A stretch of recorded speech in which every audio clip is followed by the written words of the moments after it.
امام اهل سنت یو ورځ د جمعې مبارکې په ورځ باندې 28 رجب باندې په 1337 هجره د مازیګر د مون نه پس امام اهل سنت یو بېنظیر یو مؤثر خطاب او وعظ شروع کو او په دې موضوع باندې چې تاسو به د بد عقیده او د بد مذهب د خلکو په مجلس کې بنه کینې د دې د صحبت نه بزان لري ساته د بد مذهب محافلو کې بنه کینې او امام اهل سنت داسې یو با اثر او زبردست بېنظیر خطاب او وعظ او نصیحت شروع کو چې په ناس محفل کې څومره خلکو هغې به د غلطو د بد مذهبه عقایدو والا مجالس و محافلو تتلو هغې په چغو چغو وجړل او د امام اهل سنت په هغه مجلس کې په ښکاره باندې اعلانیه طور باندې توبه ویستله او د امام اهل سنت په لاس باندې بیعت وکړو چې د نن نه پس به مونږ چرتم د بد مذهبه په مجلس کې مونږ به کیننو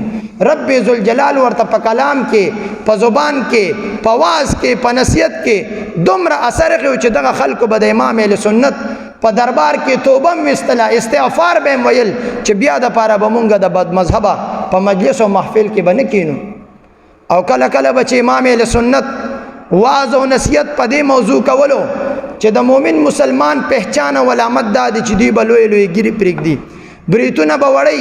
ګیرې له به تور رنګ نه ورکوي او د حضور علیه السلام امتي چې ځان ته وایي صغایرو کبایرو ښکاره او پټو ګناهونو نه به ځان ساتي نو په دغه مجلس کې به خلک به بېحاله شو او د امام اهل سنت واعظ به شروع خلکو به توبه ویستله استغفار به ویل ظاهري ګناه نه به هم توبه ویستله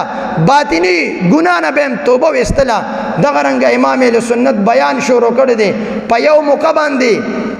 هغه خلک چې ظاهري ګناهونه به کول 58 کسانو د هغه ظاهري ګناه نه توبه ویستله په یو مجلس کې امام اهل سنت با اثره خطاب شروع کړی بېنظیر تقریر شروع کړی دی واعظ کوي او نصیحت کوي او په ګناهونو باندې چې ګناهونه پرېږدي ګناهونه ترک کې ځان ته مؤمن مسلمان وي او کې د ګناهکار په دغه موقع باندې 71 کسان یو کسانو د باطني ګناهونو نه د امام اهل سنت په دربار کې د رب په دربار کې په اخلاص باندې توبه ویستله د امام اهل سنت نه بیعت وکړو چې نن نه پس به مونږه دا باطني ګناهونه نه کوو رب ذوالجلال هغې ته په کلام کې په زبان کې په خطاب کې په نصیحت کې رب ذوالجلال یو زبردست تاثیر پکې ایښی رب ذوالجلال هغې ته واعظ او نصیحت کې یو خپل عظیمه ملکه ورکړې وه